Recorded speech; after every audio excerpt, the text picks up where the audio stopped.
Hi guys, I hope you are well. It's been about a year since I started this channel, but I went on kind of a break for reasons. And now that I haven't really uploaded something in a while, but I felt like I should get back to it before I lose my momentum completely. And just before I get back to it, I feel like I need to put out a video which says why this channel exists, why I am talking to you guys like that on YouTube, right? And the most simplest explanation of all is that I love to talk, and instead of talking to myself all day, which I do, it would be just better if I share my thoughts with an audience, right? Whoever that may be. So that is the most simplest explanation of all. But the thing that I want to talk about, which is obviously more important, is that I observe the world around me, be it India or Ireland or anywhere else in the world. The world we currently inhabit is a highly scientific world, highly physical world, driven by physics and science and chemistry and things like that. And even though they have a lot of value in our understanding of reality, science by itself, Western science, the version of science which we are now used to, does not understand the metaphysical capabilities of reality. It has no metaphysical, or a simpler word would be spiritual, understanding of reality.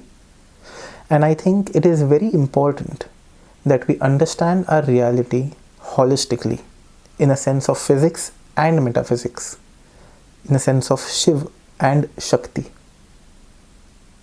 And this balance in understanding the universe can create a world which is much more equitable, much more,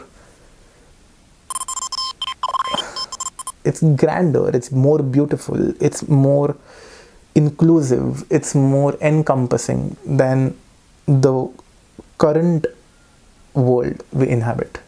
And of course, it's a big process, and of course, who am I to say these changes will happen or not? But I definitely think that all of it starts from here, starts from our mind, from our thought processes. And currently, we are trapped within certain thought processes which do not allow us to think beyond a certain horizon. I call it the Western horizon, the boundary of Western understanding, because it is the Western understanding which currently dictates our thought, currently dictates what we can and cannot do, right? We are driven and run by Western systems, and more than destroying those systems or getting rid of those systems in the external world, which would be futile because these systems are absolutely necessary for our survival, it is first important to kind of outroot them, or deroot, if that's a word, like pull them out of their roots from here, from the soil of our mind.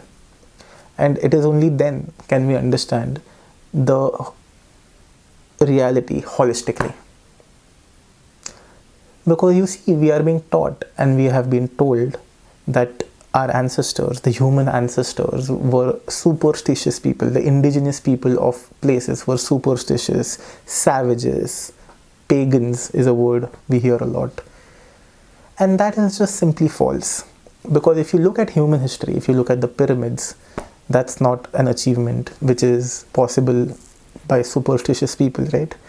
If you look at India, and if you look at things like a single temple carved out of a single mountain stone, an entire mountain chiseled without breaking the harmony of the mountain into a temple, an offering to the gods. And you see, a lot of these things were about gods for sure, but they were not superstition.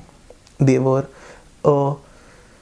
in today's context, definitely a superhuman understanding of their reality. But I would not even go and call it superhuman, because it's human to understand God. We are God, in a sense, right? There is God within us, in a sense. And it is this understanding of reality, this understanding of divinity, that we critically lack in today's society. So, if we want to understand the world a bit more in depth, it is very important for us to move away from Western systems and understand what our human ancestors left behind for us. And in today's world, in my knowledge, in my perspective, in my observation and understanding, there is no other better way to understand reality more holistically and more in depth than the Hindu ethos of knowledge. It is simply the best understanding of reality which human consciousness has ever come up with. Nothing, not even modern science, can beat understanding of cosmology and of the self, of the ego, as much, as better and as well as the ancient Hindus did. And it is not just cosmology, but also day-to-day things like gastronomy or architecture or mathematics or language or philosophy or metaphysics. All these things which are imperative for human living, not survival, were mastered and passed down through generations by the ancient Hindus.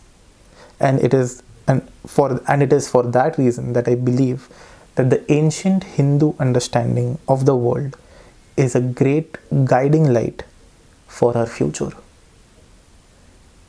You can see this ancient polytheistic understanding in many ancient cultures, including the Greeks, the Egyptians, the indigenous natives of the Americas. You can see it in Aboriginals, you can see it in the Nordics, the Celtics, etc., etc., etc. But religion is not an issue today. Truthfully speaking, in the larger world, religion holds very little say in what we do. What drives us is scientific progress. And sadly, it has become so that this science has now taken the place of religion. Science has itself become a religion. And as history tells us, it becomes necessary to usurp the usurper, in a sense, right? And it is time that we challenge what science tells us, what science teaches us, and we challenge science's authority as science once challenged church's authority. Because without challenging the modern Western understanding of reality, we human beings can never understand human life completely.